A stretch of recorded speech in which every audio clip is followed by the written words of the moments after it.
Good morning, ladies and gentlemen. I'm meadsyreplays. Welcome back to the channel.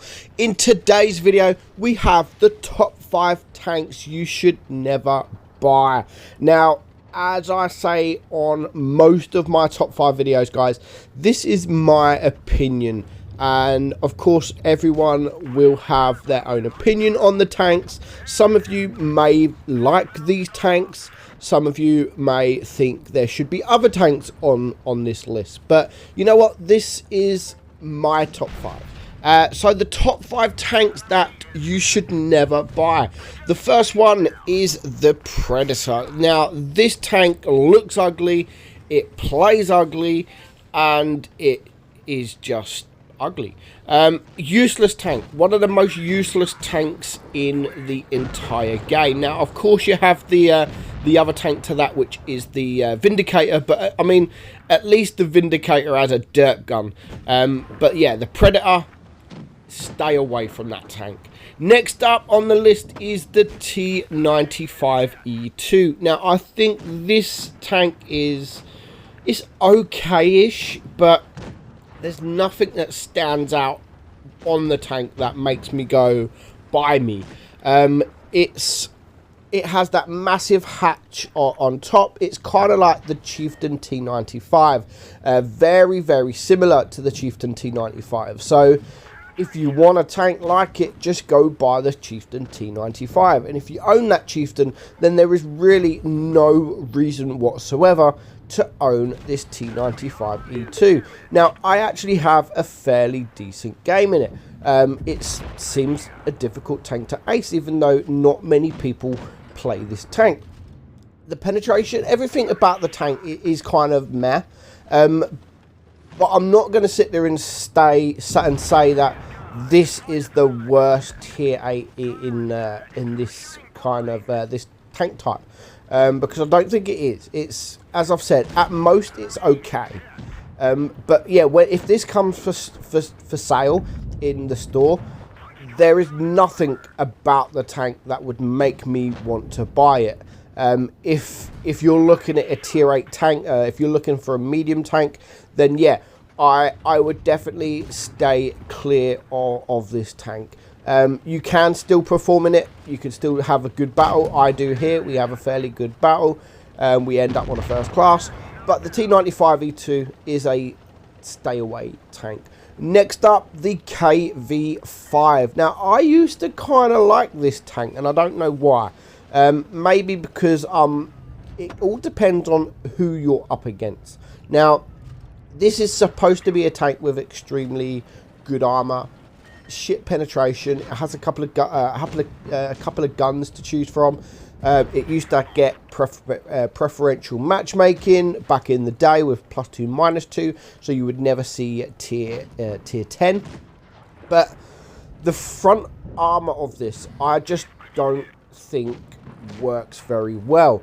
When you're side scraping, it works a treat. It really does. But I just think the front plate, all around your front of your turret, everywhere frontally, I think is really, really weak. Now, we do actually bounce some this game, but that's more of the angling I'm doing.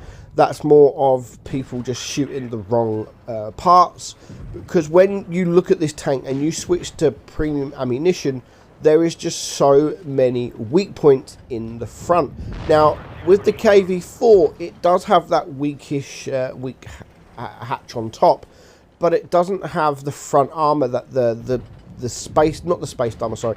It doesn't have the armor profile this has got with all the weak points. So definitely I would prefer the KV4 over this tank. Now, when this tank does come for sale, it does normally come for fairly cheap, but I just think it is a meh tank and just boring in general. And I just think you should stay away from the KV5. Next up, we have the WZ111. Now, again, this is a boring tank, and it's boring because there's just so many of these tanks out there in the game. Now, there's one reason why one of the reasons why I hate this tank compared to the others, that you do get ammo racked quite a bit in this tank, believe it or not. It's quite weak, it's slow, it's boring. Again, when it does come for sale, it does come fairly cheap. It doesn't come for sale that often, but when it does, it is sort of around the 5, 6, 7 thousand gold wise. But you're going to see what I mean just in a minute. I mean, we're having a good game. It should be an easy win. We're going to take out the most OP tank in tier 8. Well, we're not, but my team is. And then we're going to get Amarak. So that just shows my example quite well. Now, the last tank on the list that you should never buy is the T44-100. Now, this tank, like the others, is a boring medium tank. Again, you can get Amarak quite a bit, but then again, so does the T44. But other than that, I always get module damage. You have the side skirts on this tank, which is spaced armor, which is a plus. But I just find myself getting penetrated all day long. Your penetration isn't the greatest.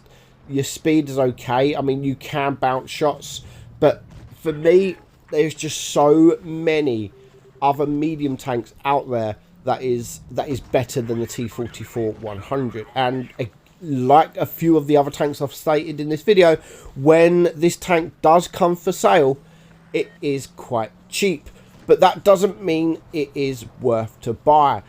If you buy this tank, you will get bored of it very, very soon. Now, I do own this tank. I actually got this tank for free in an event, but I never play. It's not even a tank I sit there and think, you know what, shall I play that? Nah, I'm not going to play. It doesn't even cross my mind to play this tank ever, unless I'm getting footage for a video like this. So, ladies and gentlemen, that is my top 5 tanks never to buy. Again, your tanks will probably be different to mine. Everyone's got their opinion, and I would love to know what your opinion is. Let me know what your top 5 tanks are that you should never buy in the comments below, and we'll check them out. Hope you enjoyed the video, guys. I'm Meadsy, and we'll catch you soon. Bye bye.